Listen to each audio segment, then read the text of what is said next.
엄마, 이번 명절에는 내려오지 마세요. 휴대폰 화면에 뜬 메시지를 보고 손이 떨렸다. 무슨 뜻인지 이해하는데 몇 초가 걸렸다. 아, 내가 방해가 되는구나.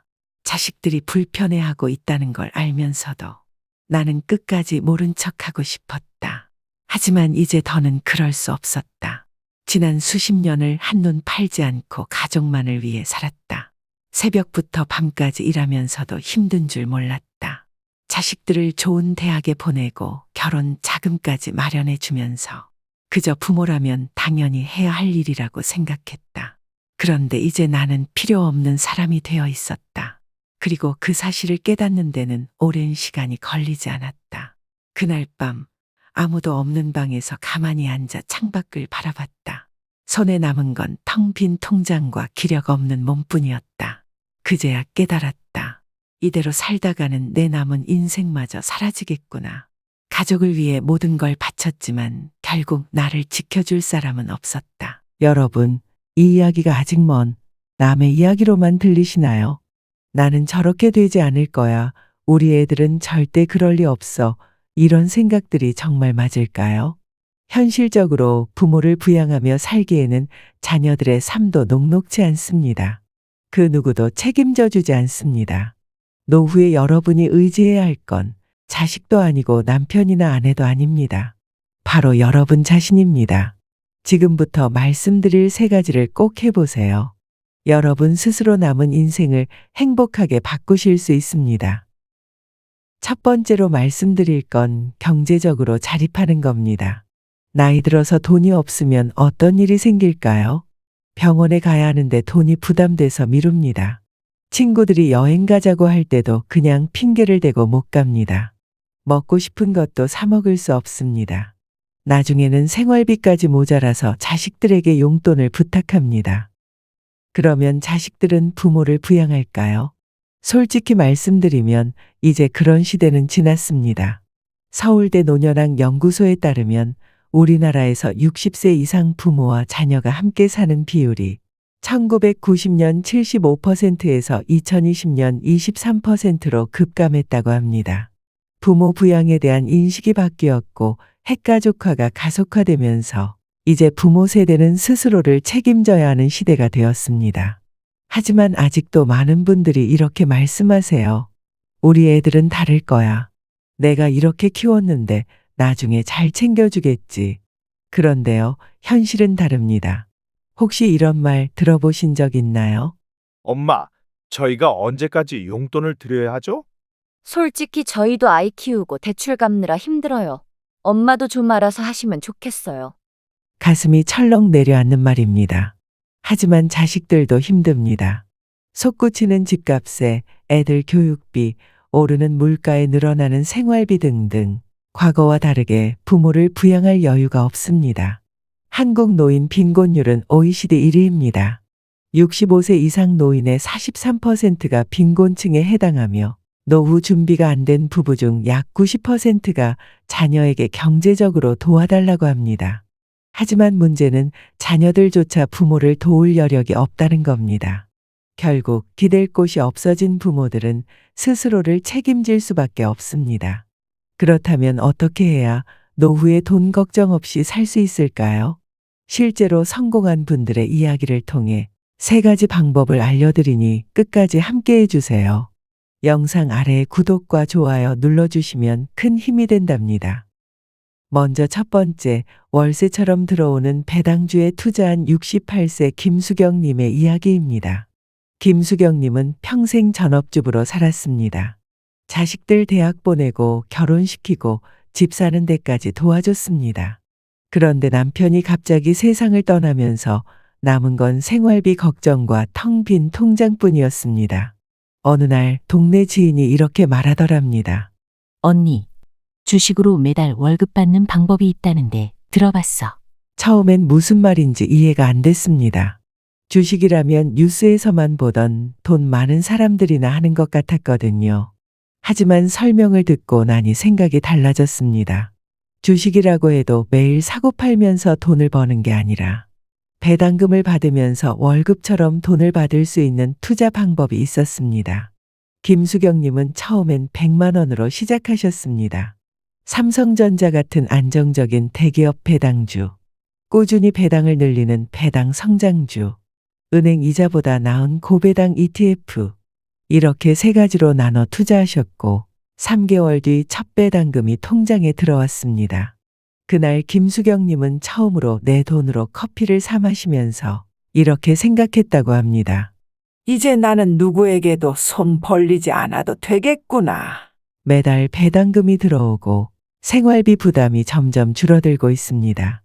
여러분, 배당주 투자라는 게 처음 들어서 어렵게 느껴지는 분들도 계시죠? 이렇게 시작하시면 됩니다. 1. 삼성증권, 신한증권, 키움증권 등 증권사 어플을 스마트폰에 깔고 배당을 지급하는 주식을 검색하세요. 2. 삼성전자, KT, SK텔레콤 같은 국내 우량 배당주부터 시작해보세요. 3. 매달 배당을 주는 고배당 ETF도 있습니다. 4. 너무 많이 투자하지 말고 여유 있는 금액으로 시작해보시길 추천합니다. 두 번째 분은 월세가 들어오는 부동산에 투자한 70세 박철수님의 이야기입니다. 박철수님은 65세에 퇴직했습니다. 퇴직금이 있었지만 몇 년 지나니까 생활비로 금방 바닥이 났습니다. 결국 자식들에게 생활비를 도와달라고 했지만 자식들도 힘들어했습니다. 그러던 중 부동산 전문가인 후배가 이렇게 말했습니다. 형님, 작은 오피스텔 하나만 있어도 생활비 걱정 덜어요. 박철수님은 큰돈이 없는 상황에서 소형 오피스텔 투자를 알아보기 시작했습니다. 출퇴근하기에 교통이 편리한 지하철역 근처에 방이 금방 잘 나가고 초기 투자금이 적게 드는 오피스텔이라는 조건을 맞춰서 3천만 원 보증금에 월세 50만 원짜리 오피스텔을 계약했습니다. 그 결과 이제는 매달 50만 원씩 고정적인 수입이 들어옵니다. 퇴직금으로 생활하던 불안한 시절이 끝나고 이제는 돈 걱정 없이 생활하고 계십니다. 다음 세 번째 분은 63세 이순영님의 이야기입니다. 이순영님은 퇴직 후 집에서 무료한 시간을 보내고 있었습니다. 어느 날 친구가 반찬을 먹어보고 말했습니다. 야, 내가 해준 반찬 진짜 맛있다. 이거 팔아보는 거 어때? 그 한마디에 용기를 내어 작게나마 반찬을 만들어 팔기 시작했습니다. 처음에는 동네 주민들에게 팔기 시작했는데 입소문이 나면서 주문이 늘어나게 되었습니다. 결국 단골들이 SNS에 올리면서 온라인 판매로 수입을 더 올렸습니다. 지금은 하루 몇 시간만 일하면서도 한 달에 100만 원 넘는 추가 수입을 벌고 계십니다. 돈을 버는 것도 좋지만 사람들과 소통하면서 사는 게 너무 행복해요. 결국 나이 들어 자식이나 남편, 아내에게 의지하지 않고 살려면 수입이 있어야 합니다. 다시 정리해 봅니다. 배당주 투자로 매달 월급 받기, 작은 오피스텔로 월세 수입 만들기, 노후에도 돈을 벌 수 있는 방법 찾기. 이제 더 이상 자식들에게 기대지 마세요. 경제적으로 독립을 하면 눈치 보지 않고 내가 원하는 삶을 살 수 있습니다. 그게 바로 진짜 자유가 아닐까요? 다음은 돈보다 더 중요한 것으로서 건강입니다. 건강이 없으면 이 모든 게 무슨 의미가 있을까요? 이제 두 번째 이야기, 건강에 대해 이야기해 보겠습니다. 여러분, 돈이 많으면 어떨 것 같으세요? 행복할까요? 맞습니다. 돈이 있으면 하고 싶은 것도 마음껏 할 수 있고 누구에게도 눈치 보지 않고 살 수 있습니다. 그런데요, 돈이 많아도 아파서 침대에 누워만 있다면요? 그 돈을 어디에 쓸 수 있을까요? 아무리 많은 돈이 있어도 건강을 잃으면 그 모든 것이 무의미해집니다. 하고 싶은 일이 있어도 몸이 따라주지 않아서 못하죠. 결국 남은 노후는 병원과 집만 오가는 생활이 됩니다. 노후에는 돈만큼이나 건강도 철저하게 관리해야 합니다. 그렇다면 지금 우리는 건강을 위해서 어떤 준비를 해야 할까요? 실제로 성공한 분들의 이야기를 통해 알아보겠습니다. 첫째는 식습관입니다. 먹는 것이 곧 내 몸을 만듭니다. 69세의 김정자님은 고기를 참 좋아하셨습니다. 젊을 때부터 고기 많이 먹어야 힘이 난다고 생각하셨거든요. 그래서 평소 식사도 삼겹살, 갈비, 튀긴 음식을 자주 드셨습니다. 채소는 그냥 반찬으로 조금만 곁들일 뿐이었죠. 그런데 어느 날 동네 시장에서 장을 보다가 갑자기 어지럼증을 느껴 그 자리에서 주저앉고 말았습니다. 불안한 마음에 병원에 가서 검사를 받았더니 고지혈증과 혈압 수치가 매우 높게 나왔습니다. 혈관이 막히기 시작했고 이대로 가면 뇌졸중 위험이 높다고 했습니다. 너무 충격을 받았어요. 내가 그동안 건강한 줄 알았는데 그렇다면 김정자님은 어떻게 식습관을 바꿨을까요? 튀긴 음식과 기름진 고기 대신 삶거나 구운 단백질을 드시기 시작했습니다. 채소와 콩, 견과류, 생선을 늘렸습니다. 설탕과 소금을 줄이고 물을 하루 2리터씩 마셨습니다. 식습관을 바꾸는 게 쉽지 않았지만 노후를 책임질 사람은 자신뿐이라는 생각에 꾸준히 지켰습니다. 3개월 만에 몸이 가벼워졌고 혈압도 정상으로 돌아왔습니다. 이제는 몸이 훨씬 가볍고 아침에 일어나는 것도 덜 피곤해요.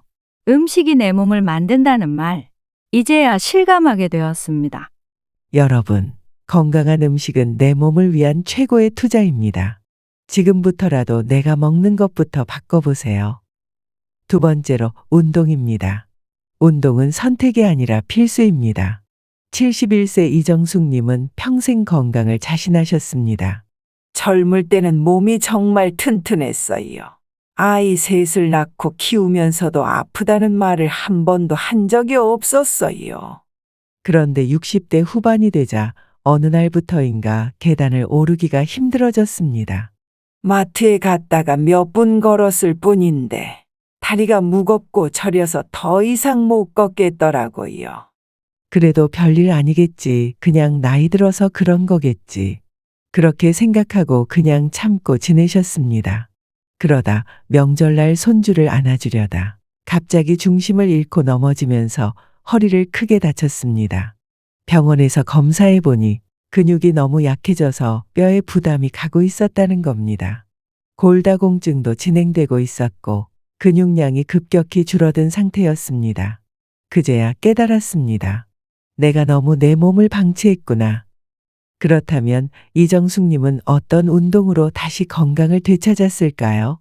매일 아침 20분씩 새로 장만한 실내 자전거를 탔습니다. 무릎에 부담 가지 않도록 아쿠아로빅을 등록해서 주 3회 다녔습니다.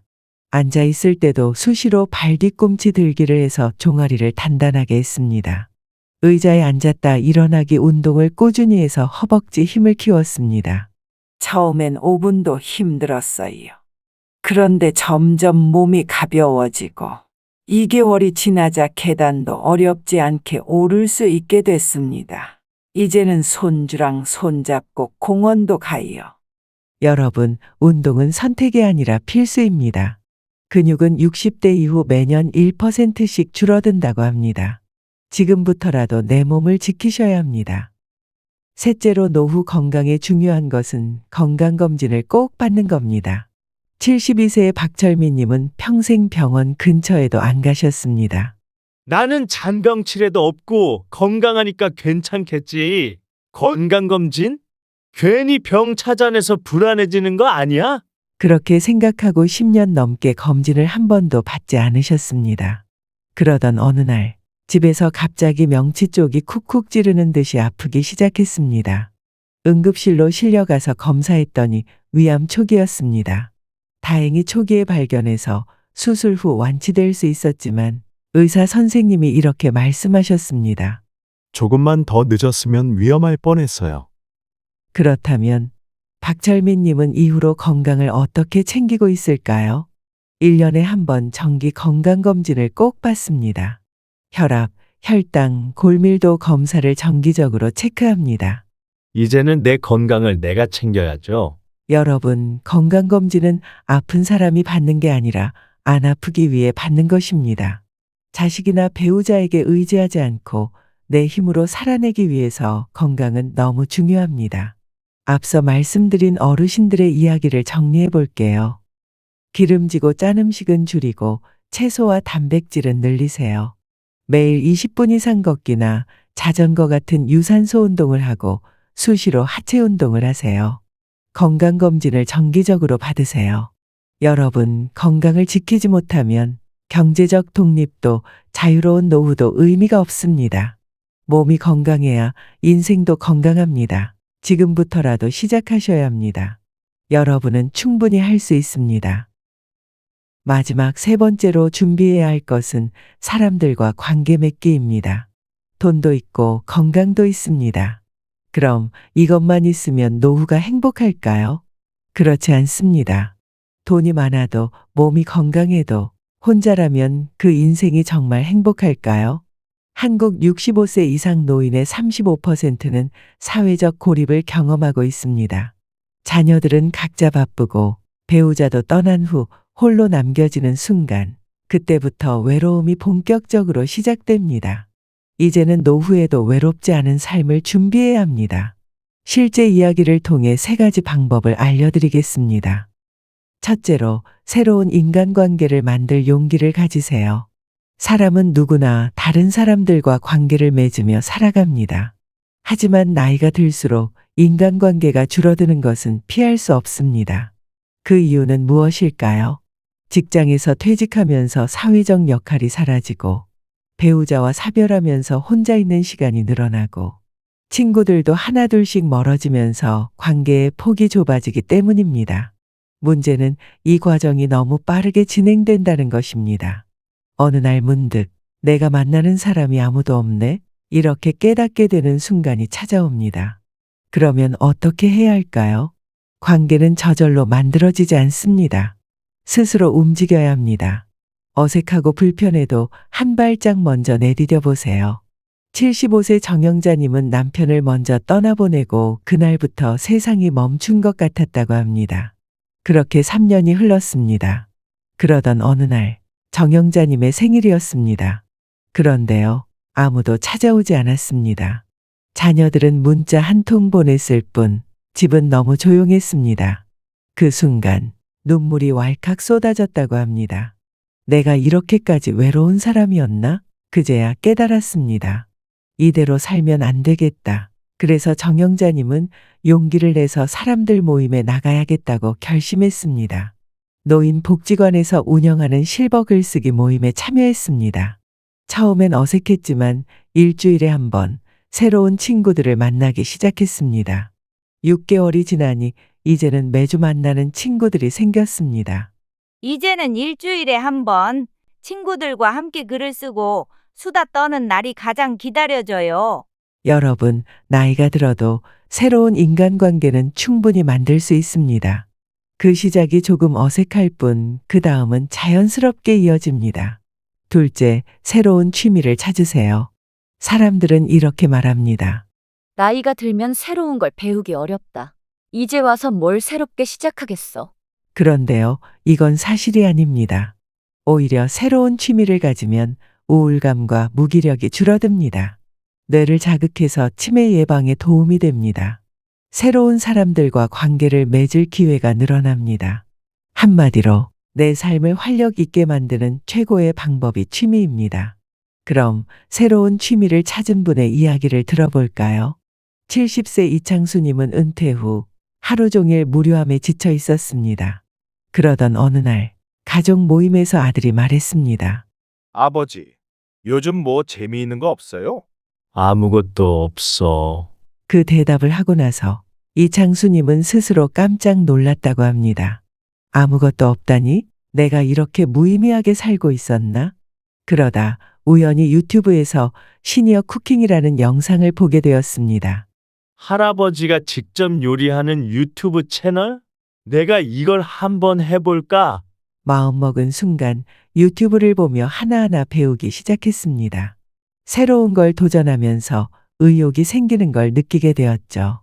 영상을 꾸준히 만들어 올리면서 처음엔 친구들에게만 공유했습니다. 그런데 점점 조회수가 늘어나면서 1년 후에는 유튜브 수익까지 생겼습니다. 뭐든지 시작하면 길이 보이더라고요. 여러분, 이제라도 늦지 않았습니다. 내가 좋아하는 것, 해보고 싶었던 것, 그걸 지금 시작해 보세요. 세 번째로, 나보다 더 어려운 사람을 도와보세요. 노후를 가장 행복하게 보내는 사람들에게는 공통점이 있습니다. 나보다 더 어려운 사람을 돕고 있다는 것입니다. 왜 그럴까요? 사람은 누군가에게 필요한 존재일 때 더 큰 행복을 느낍니다. 도움을 주면서 새로운 관계가 형성됩니다. 봉사활동을 하면서 내 삶에 의미가 생깁니다. 그럼 봉사를 통해 달라진 분의 이야기를 들어보겠습니다. 63세 한미경님은 오랜 시간 우울감을 겪고 있었습니다. 어느 날 거울을 보다가 자신의 얼굴을 보고 깜짝 놀랐습니다. 왜 이렇게 표정이 어둡지? 그날 무작정 집을 나와 동네 복지관에 가봤습니다. 그런데 마침 독거노인에게 반찬을 나눠주는 봉사자를 모집하고 있었습니다. 나도 도와줄 수 있을까요? 처음엔 그저 반찬을 포장하고 배달하는 일만 했습니다. 그런데 음식을 받은 어르신들이 고맙습니다 하고 손을 꼭 잡아주는데 그 순간 마음이 따뜻해지는 걸 느꼈다고 합니다. 그게 너무 행복해요. 여러분, 내가 누군가를 돕는다는 것, 그것이 곧 내 삶을 변화시키는 길입니다. 지금까지 노후의 가장 중요한 세 가지에 대해 이야기했습니다. 돈이 없으면 삶의 모든 결정권을 잃어버리고 눈치 보며 살아야 합니다. 건강을 잃으면 돈이 있어도 하고 싶은 일도 못하고 삽니다. 사람들과 관계를 맺지 않으면 자식도 연락 없고 배우자도 떠난 후에 외롭게 고립될 수밖에 없습니다. 이 세 가지가 제대로 준비되지 않으면 노후는 생각보다 훨씬 쓸쓸하고 불안해질 수 있습니다. 그런데요, 여기서 가장 중요한 질문을 드리겠습니다. 그럼 내 노후를 지켜줄 사람은 누구일까요? 자식일까요? 배우자일까요? 아닙니다. 노후를 지켜줄 사람은 오직 나뿐입니다. 앞으로의 10년, 20년은 오로지 나 스스로가 바꾸는 겁니다. 지금부터라도 여러분 자신을 위해 살아보세요. 여러분들이 겪은 이야기를 댓글로 나눠주시면 많은 분들에게 큰 도움이 된답니다. 구독과 좋아요 해주시면 더 좋은 영상으로 보답하겠습니다. 책숲과 함께 해주셔서 감사합니다.